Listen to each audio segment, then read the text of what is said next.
Cliff Yates live. I'm heading down to the gym, everybody. What's the theme of the stream today? And I'll tell you what, get habituated in your training, your working out, your exercise program. I'm telling you, once you get that habituated, you no longer have to be disciplined in it. You no longer are required to have a will to do it, because once it's become a habit, it's just going to be part of your life, part of your day. And that was never more obvious than in my latest trip with my buddies to Philadelphia. Now, I could have worked out. I did research on the 5 days that I was in Philadelphia with my buddies. I did research, and I did find a gym near our VRBO, our vacation rental by owner. I did find a gym I could have went to, but in our tourist expeditions every day, we were doing about 12 hours a day, and I ended up walking 12 to 15,000 steps a day. And so at the end of the day, I was ready for a little R&R. And you know what? I have been working out so diligently the past few months on a regular basis. I know it was time for a little break. Every once in a while, it's really good to take a week off. In my case, I took 6 days off from weight training. Now, I moved throughout the day, believe me, on my trip. We visited Gettysburg and Valley Forge, and we did go on a couple bus tours that were about an hour and a half long. But the rest of the time we were on walking tours, and I mean, we were walking. Gettysburg, I know that's the day we did over 15,000 steps just at Gettysburg.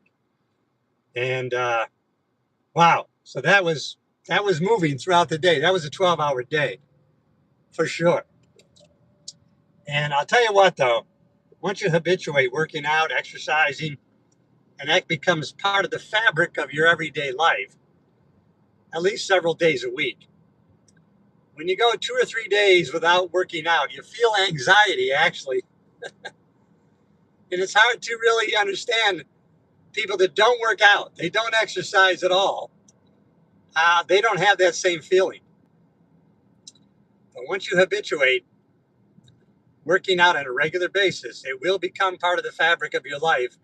And you will feel the anxiety when you go several days without working out. Hey, good afternoon, everybody. I'm heading to the gym after a week off.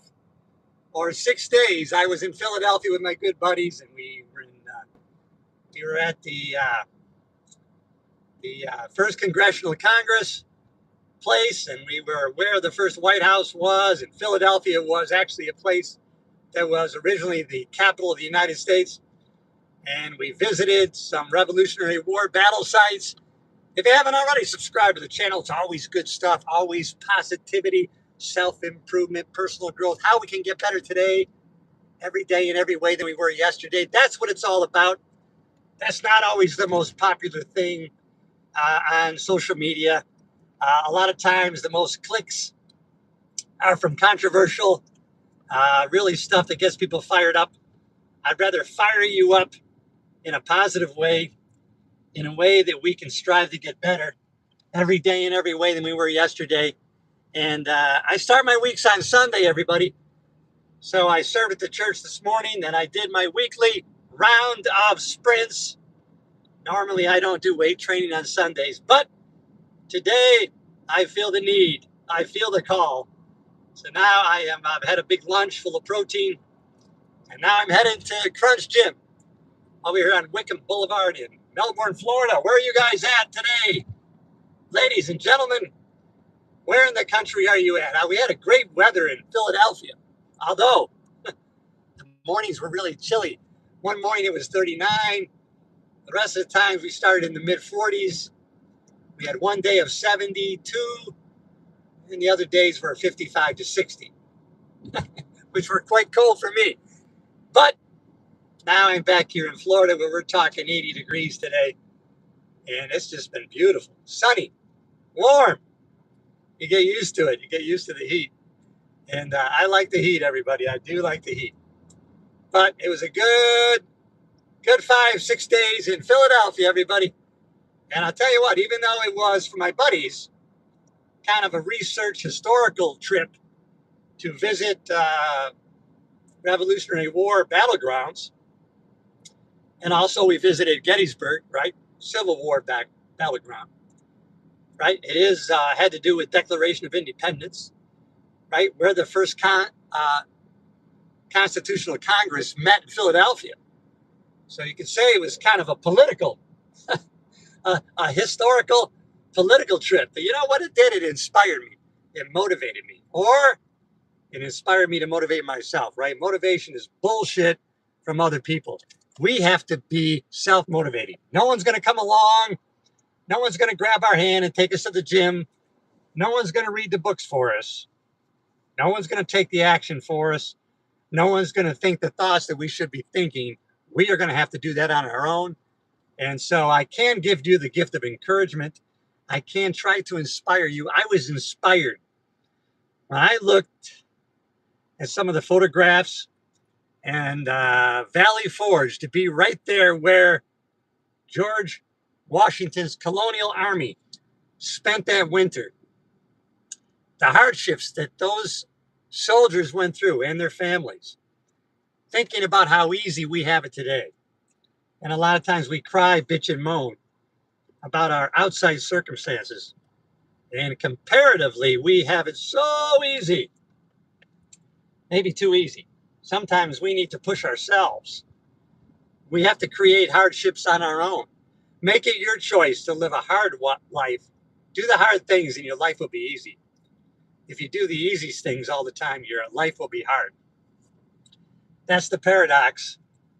But the good thing about choosing hard, living easy, instead of living easy and becoming hard, is that you choose the hard. You're making the choice. It's on your terms, nobody else's. And that's a privilege that we have in this country. And that's kind of how I was inspired by my trip to Philadelphia and those 56 original men who signed the Declaration of Independence, knowing full well that the price they might pay is death if their efforts were in vain. In Philadelphia, back in the 1770s, they would have been shipped to London, England, and they would have been tried by King George III, and they would have been hanged for treason for going against the king. But instead, they persevered. They put their signature, they put their name on the line, and they put their life on the line. And one of the things they said was, if we don't hang together, we're going to hang individually. Let's hang together as a country right now. We can do it. You want to change the world? Start with yourself. That's how we do it. You are your greatest problem, and you are your greatest solution. We are both sides of that coin, everybody. We are our greatest problem, and we are our greatest solution. Us alone, we have the power to direct our life by our thoughts. No one can force us to think what we think.